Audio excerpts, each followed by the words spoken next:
Ba-da-ba-ba-ba. It's take two. And I'm not wearing any pants, but I'm wearing a jacket. Mad bastard. I genuinely hate people like that. And the lighting looks a bit weird, but oh well, we'll see how well the camera can cope with dark spots. Yeah, so we're up to day 6, I believe, of Deya Week. And we're going pale again. And we're having a look at a can of the Chulahoma Pale Ale, clocking in at 4.3. Oh, 4.3. I was calling it 3.8% before. There we go. We'll put a light on so you can actually see the beer. So there's the can itself. So yeah, this is the Chulahoma Pale Ale, 4% ABV. And yeah, read you the blurb on the back. This is low ABV rye ale with plenty of chewy rye body and juicy hops. Complex deliciousness with, or combines, no, complex. It's really hard to read the white writing on this colourful background. Complex deliciousness with lovely drinkability, mosaic, chinook and amarillo on the dry hop. And artwork, as per usual, comes from Thom, Trojanowski. And what I do like about Deya is how different most cans look from each other.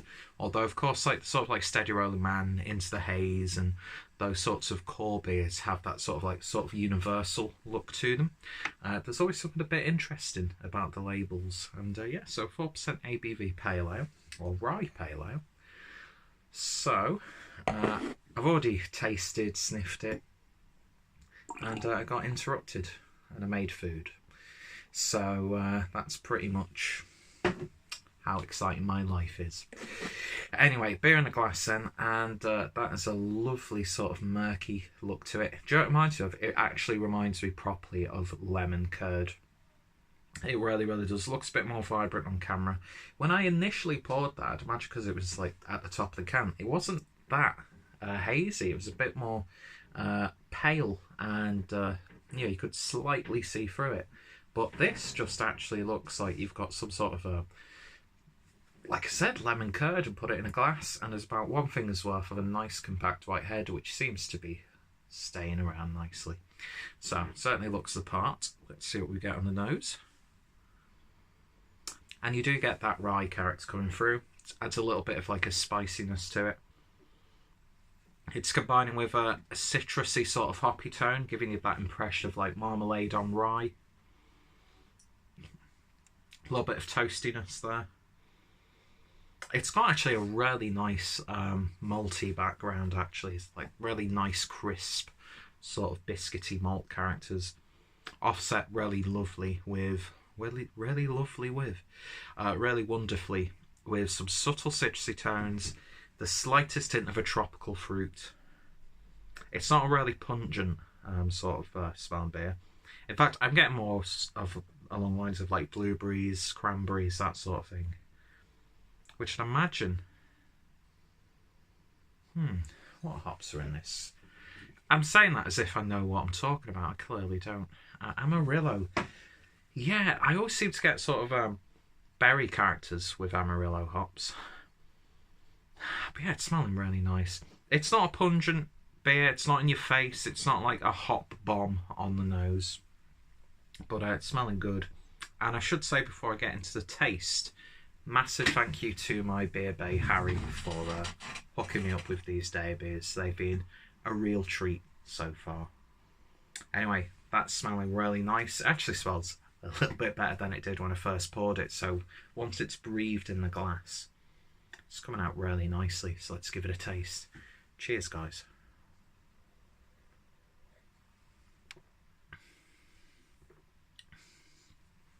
First thing you'll notice, for a 4% ABV pale, lovely body to it.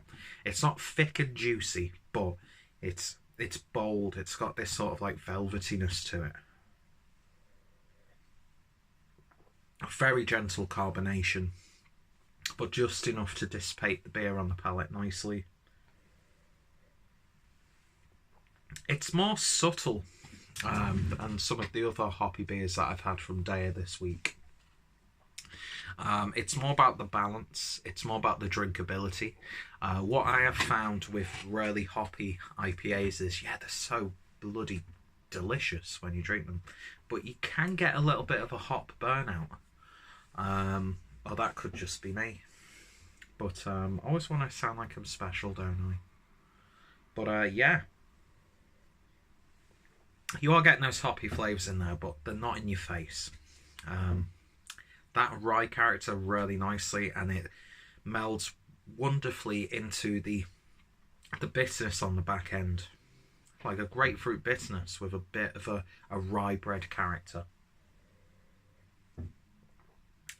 Just the right amount of like seasoned spiciness. Do you know what I mean? So, as I've learnt from reviewing the Alchemist beers that I've had, I have noticed differences when drinking the same beer out the can. So let's give it a taste out of the can. Let's give it a bit of a swirl.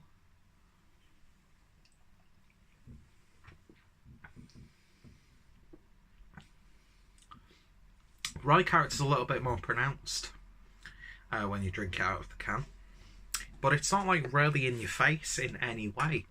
And I think I touched upon this in my original review. This is one of those beers that you'd happily drink in the middle of a session, or in the middle of like a beery day out. Do you know what I mean? Just something to cleanse and refresh the palate. That's not too high in ABV, so it's not going to really affect how intoxicated you get. Save that for your Baltic porters, impy stouts, and God knows what else, because you can get some wonderful beers on tap in the UK now. But yeah, like a little third of this in between every second or third beer. This would be perfect for that, and you could session the shit out of it as well. I like that. It's not as exciting, it's not as bold, it's not as in your face as some of the other beers I've had this week, but I would definitely get this again. I wouldn't rush out to buy it, because I'd rather go for something like Into the Haze or Steady Rolling Man, or whatever new release they have that I can get my hands on. But if you do see it, I would definitely recommend giving it a go. In fact, I'd recommend that with Deya cans, because I don't know about you, I've probably touched upon this in every video from this series. Deya beers are really hard to come by. The closest I've seen them was when I was in Leeds with Rob. So when I had the opportunity to buy 7 beers, and for the price that I paid, I'm very happy with these. And yeah, it's a really nice little treat. And this is something that it's just easy drinking. It's accessible. It's not in your face in any way. And if you like rye sort of beers, then you'll get a kick out of this one, because it's just the right amount of rye. So yeah, I think it's a lovely beer. It's going to get just about a 7 out of 10. That point where I would buy it again. Wouldn't go out of my way to pick up another can right now. I'm not going to, contact Harry, who's apparently he's trapped in my cabinet. I'm not going to, buy me more of this right now. It's not one of those sorts of beers. But if I just want something easy drinking, not too intrusive, and you're not going to feel the buzz too much, definitely go for something like this. So 7 out of 10 on the Chulahoma Pale from Deya Brewing Company. If you've tried it, let me know your thoughts, opinions down below. Check out the playlist for the previous videos in this series, and of course check out my Deya playlist, because I've got a few more videos there. Check out Deya, check out Harry. If any of my friends are fellow beer tubers, I reviewed this one as I spill beer all over my leg, then you're more than welcome to lick it off. Then yeah, I'll put their links down below. And on that bombshell, thank you for watching, and it's the finale tomorrow, so I hope you'll stick around and watch me tomorrow. Anyway, from 29-year-old man sat in his room on his own, wearing a denim jacket and no pants, I bid you all a fond farewell. Cheers.